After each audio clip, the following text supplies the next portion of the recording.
काफी गाजीपुर के लोगों ने और आप सबने खास तौर से बहुत ही जिंदा दिली का मुजाहरा करते हुए हिम्मत से काम लिया, सूझबूझ के साथ अपनी मिल्लत को बरकरार रखते हुए समाज के हर तबके में, समाज के हर कोने से, अंतिम पंक्ति में खड़े हुए उस व्यक्ति से और समाज के प्रतिष्ठित और शिक्षित नागरिकों से भी जो समर्थन हासिल किया, ये किसी पार्टी के बस के पास नहीं थी, किसी कार्यकर्ता और नेता के पास की बात नहीं थी।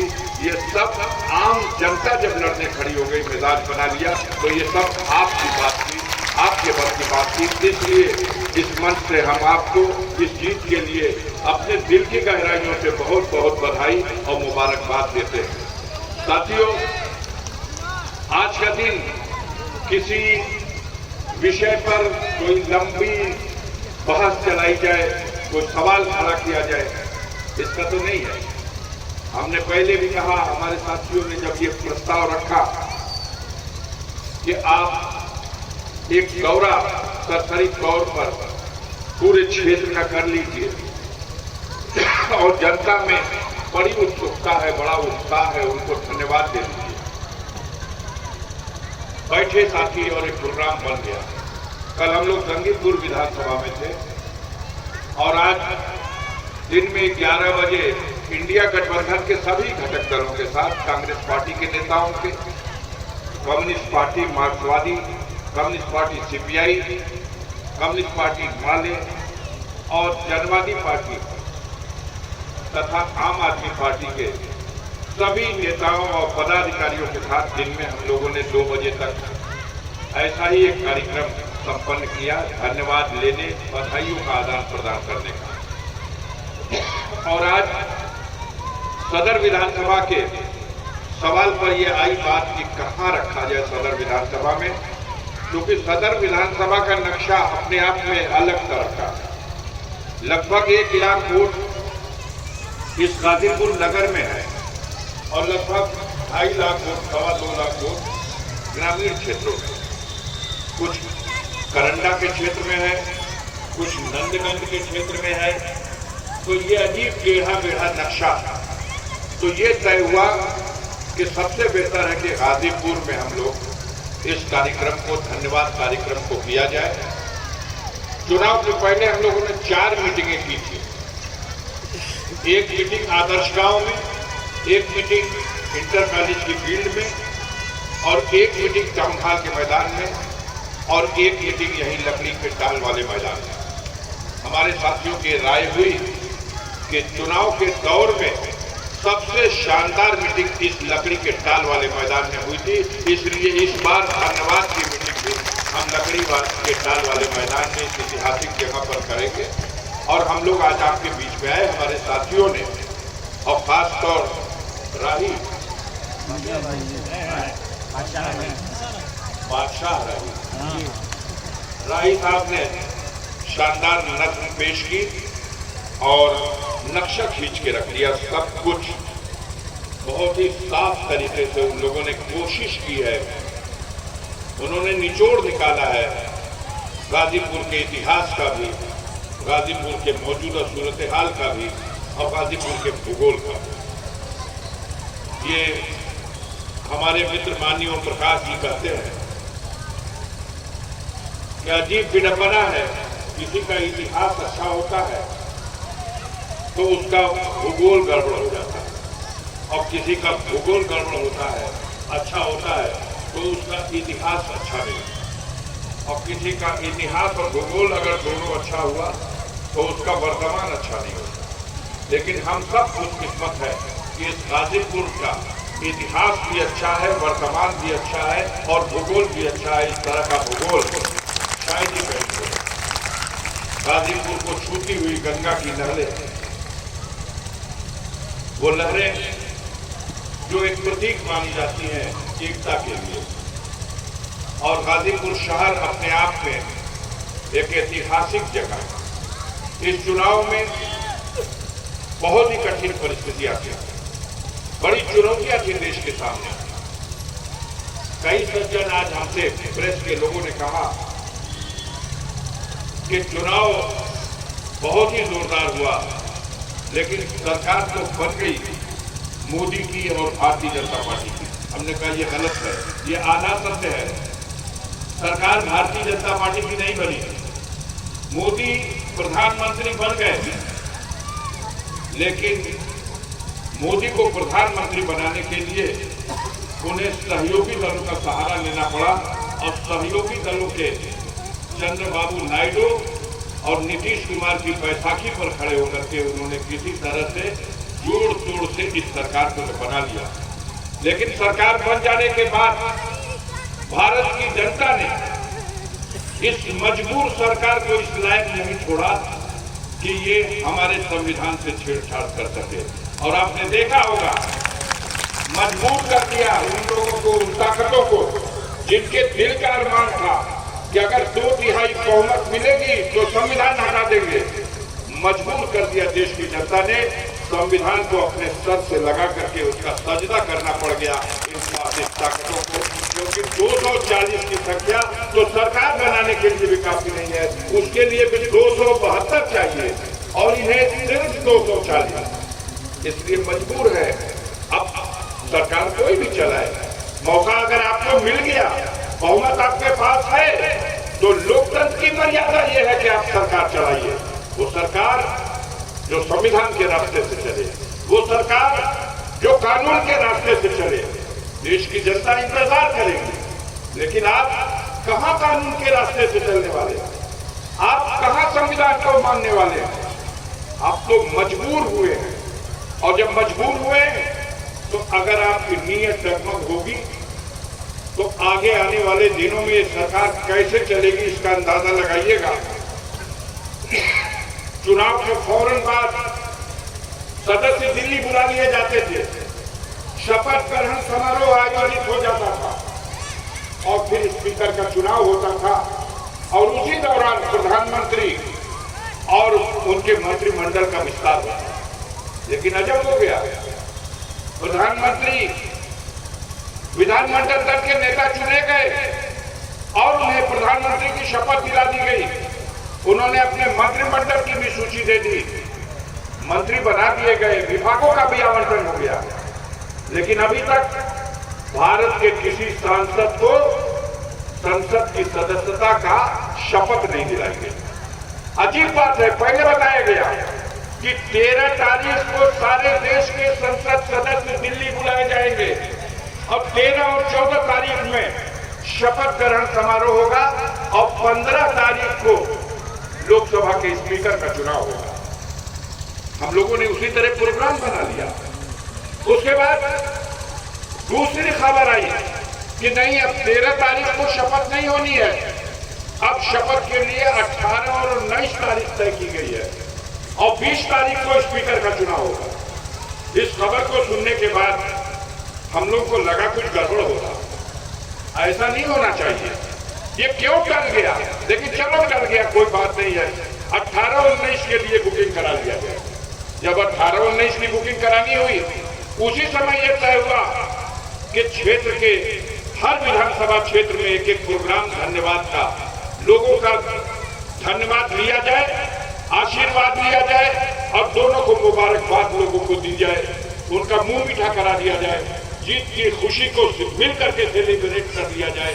इस तरह से प्रोग्राम हम लोगों ने बना लिया 18 तारीख को जाने के। अभी खबर आ गई, अब खबर आ गई नहीं 18 को भी नहीं आना है। क्या हुआ भाई? तो अब 24 तारीख को आइए, 25 तारीख को, 24 और 25 में शपथ दिलाई जाए। जो धरातल पे सच्चाई है वो बता रहा है। 24 और 25 को शपथ और 26 तारीख को अध्यक्ष का चुनाव। देखिएगा, अभी तो शक ये लग रहा है कि दाल में कुछ काला है। वक्त का इंतजार करिए, कुछ देर के बाद पता चलेगा पूरी दाल ही काली। हालात ऐसे बने हुए हैं। अभी चुनाव जीता आपने और जीतने के बाद आप सदन इसलिए नहीं आहूत कर पा रहे हैं कि सदन में जो सबसे बड़ी कुर्सी है अध्यक्ष की, उस पर कौन बैठेगा, ये बात तय नहीं है। और जाहिर सी बात है, कभी कभी उड़ी फटी खबरें ये मीडिया वाले भाई पता नहीं कहां से निकाल के लाते हैं। इन लोगों की तरफ से आ रहा था कि चंद्रबाबू नायडू ने मांग कर मांगना साधारण बात नहीं है। घोड़े को लगाम पहना दी जाए तब भी घोड़ा मनमानी कर सकता है, लेकिन अगर उसके आंख पर चमोटी बांध दी जाए, देखा है एक का आंख पर चमोटी बांध देते हैं तो सिर्फ सड़क दिखाई देती है, अगल बगल खेत में कितनी हरियाली है इसका घोड़े को पता भी नहीं चलता। तो ये अभी से खींचा खाची शुरू, अभी काम भी शुरू नहीं हुआ। साथियों, हम लोग उम्मीद करेंगे, क्योंकि 240 सदस्य जीत के आए हैं भारतीय जनता पार्टी के, सबसे बड़ा दल है, लेकिन संविधान के रास्ते से सरकार चलाइए, कानून को मान्यता दीजिए। सरकारी संस्थाओं को जिस तरह से आपने बदनाम और बर्बाद किया है, इस हरकत से बाज आइए। उनकी साख को पट्टा लगा दिया।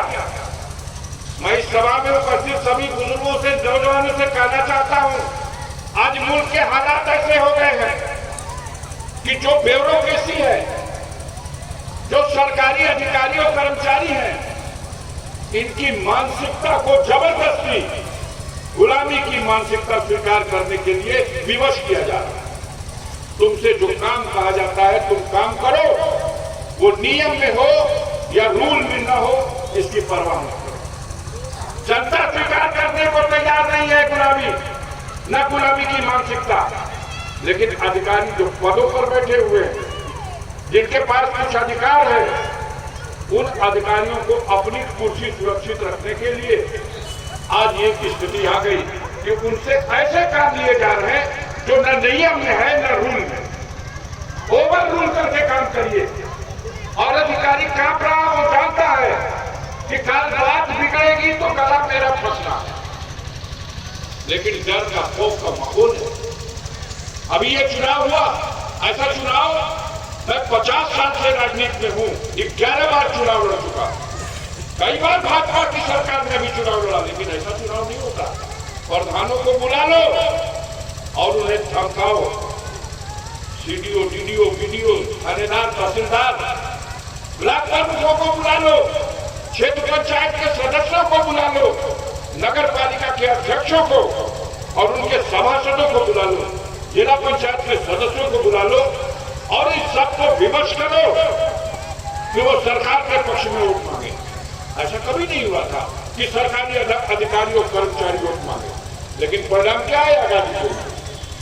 परिणाम ये आया कि अपने सम्मान और पद की गरिमा को दरकिनार करके जम्मू और कश्मीर के एलजी साहब 13 दिन तक गाजीपुर में गुड़री मारकर बैठे रह गए इस चुनाव को जिताने के लिए। और नतीजा मालूम है क्या हुआ? नतीजा मोहनपुरा जो गांव है, महामहिम अपने गांव पर 329 वोटों से चुनाव हार गए। अपना गांव हार गए, जिला अध्यक्ष अपना गांव हार गया, इनके एमएलसी साहब अपना गांव हार गए, इनकी जिला पंचायत की अध्यक्ष अपना गांव हार गई, इनके राज्यसभा की एमपी अपना गांव चुनाव हार गई, और अंत में जो कुछ बचा था वो गाजीपुर की जनता ने इनके चेयरमैन साहब को भी गाजीपुर शहर के चेयरमैन दिया। इस नगर में साइकिल को बढ़त मिली, ये मामूली बात नहीं है, बड़ा गर्व था इन लोगों को। लेकिन गाजीपुर के हम उन तमाम मतदाताओं के शुक्रगुजार हैं, आभारी हैं। साथियों, बड़े आराम से चक्की चौराहों पे लोग बहस करते थे, जब सिन्हा जी थे तो विकास था। अफजाल अंसारी ने क्या, कभी मंत्रिपरिषद में नहीं रहे, लेकिन जब 2004 का चुनाव लड़ने हम आए थे, 2009 का चुनाव हम लड़ने आए थे, तो गाजीपुर की जनता ने एक ही मांग रखा था कि गाजीपुर बिजली की दुर्व्यवस्था से त्रस्त है, हमें मुक्ति दिला दो। वो दिन याद करना, आपके आशीर्वाद से वोट से जीत करके जाने के बाद लखनऊ को छोड़ करके उत्तर प्रदेश में कोई जिला इतना नहीं था, ऐसा नहीं था जहां गाजीपुर के बराबर बिजली मिलती हो। लोग अपनी घड़ी मिलाते थे कई बजा है, और बिजली पोल पर चम से चमक जाती थी। बोलिए सच्चाई याद है कि नहीं याद है? बड़े आराम से कहा जाता है क्या कैला, हम सत्ता भी में भी नहीं थे, लेकिन प्रबंध किया था। और हमने कहा था इस पद और इस प्रतिष्ठा के बदले हमें सबसे पहली प्राथमिकता चाहिए, हमें गाजीपुर शहर के लिए बिजली दे दो। ट्रांसफार्मर जलता था, कटौती होती थी, पहले अनाउंसमेंट किया जाता था इतने बजे बिजली काटी जाएगी और इतने बजे बिजली फिर से चालू की जाएगी। मेजर फॉल्ट होने की स्थिति में अगर अनहों से नहीं सप्लाई आ रही तो सेवापुरी से डायरेक्ट सप्लाई की व्यवस्था की जाती थी। सच्चाई है या नहीं है? तो ऐसा नहीं है कि हम कुछ जानते नहीं, और हमें आज भी ये पता है ये डबल इंजन की सरकार कई घंटा बिजली देती है कटौती के बाद, ईमानदारी से जोड़ के बता दो आज कई घंटा बिजली है। ये डबल इंजन की सरकार है दिल्ली और लखनऊ की। बुरा हाल है शहरों में, बिजली कट जाती है, कितनी बार कटती है गिनते रहो, और कई घंटा मिलती है जो गिनते रहो। साथियों, मेरी पहली प्राथमिकता ये होगी, चुनाव जीतने के बाद शपथ लेकर के आऊंगा तो सबसे पहले बिजली विभाग के साथ बैठक करके ये सुनिश्चित करूंगा कि गाजीपुर की अघोषित विद्युत की कटौती को रोका जाए। गाजीपुर के नागरिकों को पहले भगवान भी जिनका नाम लगाया जाता था जय श्री राम का नारा, उन्होंने अपना प्रकोप दिखा दिया कि हम कितना खुश हैं। ये बताओ, भगवान खुश रहता था या अयोध्या हरता तो? ये चित्रकूट धाम कर भी बिहार गए। भगवान राम से जुड़ा हुआ दूसरा सबसे पवित्र तीर्थ स्थल चित्रकूट है। चित्रकूट की सीट हार गए, बांदा की सीट हार गए। उत्तर प्रदेश ने तो वो चमत्कार किया है, चुनाव हुआ राष्ट्र का और राष्ट्र के इस चुनाव में चमत्कार कर दिया उत्तर प्रदेश की जनता ने। 4 तारीख की गणना ने देखते देखते समाजवादी पार्टी को भारत की तीसरी सबसे बड़ी पार्टी का मुकाम दिया। इसलिए मुबारकबाद देता हूं, धन्यवाद देता हूं गाजीपुर की जनता को। ये लोग हमको तो पीछे पड़े थे, लड़ने ही नहीं देंगे। टिकटवे कटवावत रहो तो टिकट ना कटवा पैदा तो बाद पर्चवा खारिज कराओ। खर्चों पहलवान कहो कि रोज हमारे ब्लड प्रेशर में बढ़ा था, काहे बढ़ा तो भैया, अरे पर्चवा खारिज करा दे। पर्चो जब ना खारिज भाई कई घंटा रोज फैसला लेवे आ गए। गणना से एक दिन पहले भी कहते थे सबके फैसला आ रहा जना नहीं तो ये फैसला टाइप करे देगा। अब बोलती बंद है, पूरा पूर्वांचल सफाया। कुछ पत्रकार आए बयान देने के लिए, हमसे कहने लगे कि मोदी का तिलिस्म ऐसा है कि वो जब बनारस में पर्चा भर देते हैं तो उनकी आंधी पूरे पूर्वांचल को अपने आगोश में ले लेती है। बिहार, बंगाल तक ये तूफान बन के चली जाती है। हर तरफ मोदी मोदी हो जाता है। हमने कहा ये मोदी मीडिया के लोग एक बना रखा है आपने, इस तरह का नैरेटिव बना दिया आपने। जनता ने तोड़ दिया इस नैरेटिव को और साबित कर दिया कि मोदी अपनी भी सीट नहीं बचा सकते। मोदी के आसपास की सारी सीटें मोदी हार गए। सोनभद्र की सीट मोदी हार गए, रॉबर्ट्सगंज, चंदौली की सीट मोदी हार गए, मछली शहर की सीट, जौनपुर की सीट मोदी हार गई। ये ऐसे घिरे हुए। गाजीपुर की सीट मोदी और उनके जमात के लोग हार गए। कमाल हो गया भाई। गाजीपुर को जीतने के लिए तो आप लोग खुश नसीब हैं। शायद इतने नेताओं का दौरा किसी एक इलेक्शन में आपको दर्शन करने का फिर अवसर मिले कि ना मिले। मध्य प्रदेश के मुख्यमंत्री चले आ रहे हैं, पर्चा भरवाने के लिए उत्तराखंड के मुख्यमंत्री चले आ रहे हैं, प्रधानमंत्री आकर के अपनी फरियाद करके चले गए। योगी जी तो चौराहे चौराहे, तहसीलें तहसील घूमने लगे और सब कुछ के बाद अंतिम बचा था तो गाजीपुर की जनता की खबर जब मिलने लगी कि शहर में भी कुछ गड़बड़ है, आपकी उन मीटिंगों ने दिल्ली के दरबार को चौंका दिया और अमित शाह खुद चले आए और अमित शाह ने फैसला ले लिया कि हम रोड शो करेंगे। लेकिन रोड शो में जब चले तो उनसे झूठ बोला गया था कि 25 लाख जनता आपके पीछे चलेगी, 25,000 जनता पीछे चलेगी। लेकिन जब वो रोड शो में आए तो 3,000 पुलिस वाले थे, 1,500 जनता था। थोड़ी देर चले बेचारे और फिर अपनी गाड़ी में बैठ के सबके घरों को, दुकानों को दिन भर का हर्जा भइल कि ना भइल, और दर्शनों न देना, आधे रास्ता से लौट गया। सारा हथकंडा अपना लेने के बाद भी गाजीपुर की महान जनता ने अभूतपूर्व फैसला दिया। हम ऋणी हैं आपके, हम आभारी हैं आपके। सरकार नहीं बनी दिल्ली में तो क्या है साथियों, हौसला मेरे पास है। इस गाजीपुर की नहीं, इस पूरे लोकसभा क्षेत्र की जनता के जो भी दुख सुख है, उनकी जो भी छोटी मोटी समस्याएं हैं, अफजाल अंसारी और इस संसद सदस्य के पास जो भी संसाधन है, मैं पूरी ताकत से आपकी सेवा करने के लिए तत्पर रहूंगा, 24 घंटे तैयार हूं। और इस बात का वादा करता हूं, जहां कहीं भी गरीब पर अत्याचार होगा, उसकी इज्जत आबरू पर डाका डाला जाएगा, उसके हक हिस्से को छीनने की कोशिश की जाएगी। आधी रात को भी अगर गरीब आवाज देगा तो अफजाल अंसारी उसकी मदद करने के लिए उसके दरवाजे पर खड़ा होगा। मैं इन जुल्मी ताकतों के सामने झुकने वाला नहीं हूं, डरने वाला नहीं हूं। बहुत खोया है, उसका हिसाब भी नहीं हो सकता, लेकिन ये मान के चलता हूं कि जिस लायक भी जनता ने, और जब जनता चाहती है तो जनार्दन भी चाहता है, तो जनता और जनार्दन ने मिलकर के जिस लायक बना दिया है, एक एक मिनट आपके लिए समर्पित है, एक एक घंटा आपके लिए समर्पित है। जो भी मेरी आवाज की ताकत है, जो भी मेरा हौसला है, आपका आशीर्वाद बना रहे।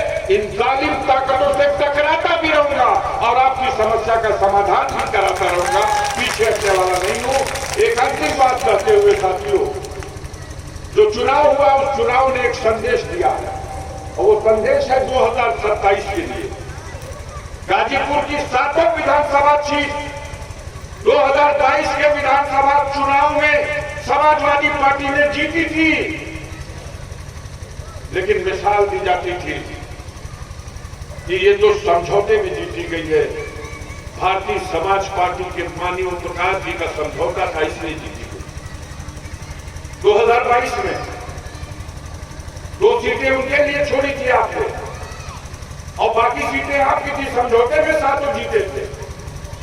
यही मिसाल दी जाती थी 2019 के जीत के लिए भी कि अफजाल अंसारी तो बहुजन समाज पार्टी के समझौते में जीते थे। लेकिन साथियों, आपने साबित कर दिया कि आज समझौता नहीं भी है। 2019 की तरह अगर बसपा के साथ समझौता नहीं भी रह गया, 2022 की तरह भारतीय समाज पार्टी के साथ समझौता नहीं रह गया, फिर भी समाजवादी पार्टी इंडिया गठबंधन के साथ गाजीपुर में 7 की 7 सीटों पर कब्जा करने की स्थिति में है। अब गाजीपुर लोकसभा नहीं जीते, आपकी 2 विधानसभाओं ने बलिया लोकसभा जिता दिया।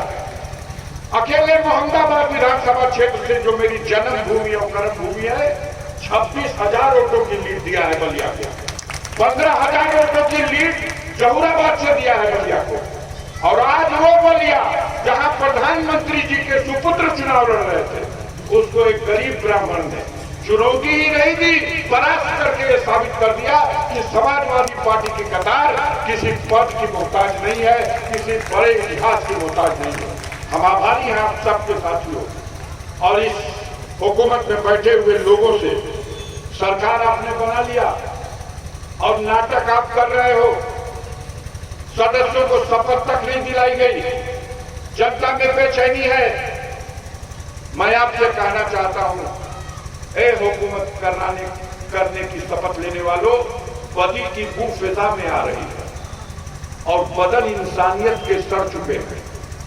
बदी की बू फिजा में आ रही है और बदन इंसानियत के सर गए हैं।